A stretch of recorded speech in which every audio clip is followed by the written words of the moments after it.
In Jeremiah chapter 37, Jerusalem is in serious trouble. King Nebuchadnezzar of Babylon chose Zedekiah to be the new king over Judah, hoping that he would be loyal to Babylon. But Zedekiah rebelled against the king, and his rebellion failed. So now the Babylonian army has come to attack Jerusalem. They surround Jerusalem and hold it under siege. That means that people can't go in or out of the city, and supplies can't go in either. So the Babylonian army waits day after day while the people inside slowly starve and become too weak to defend themselves. But just when things look really bad, the Egyptian army comes to help and draws the Babylonians away. That's fantastic. It looks like Jerusalem is saved. But Jeremiah tells King Zedekiah not to get too excited. What is important is the big picture of God's plan. And in that big picture, Judah will be completely destroyed.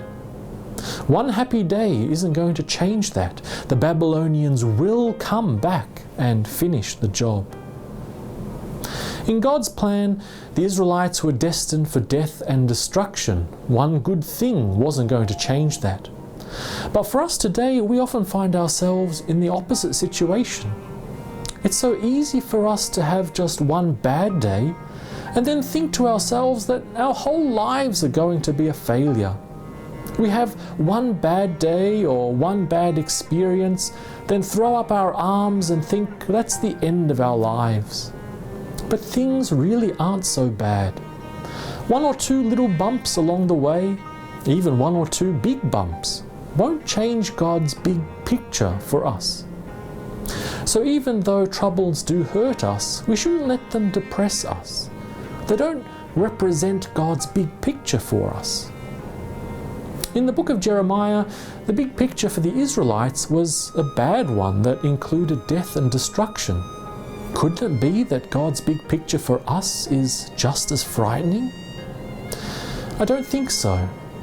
In Romans chapter 8 verse 28, Paul promises us that all things work together for good for those who love God. The big picture for us is that in the end, all things will work out for the best.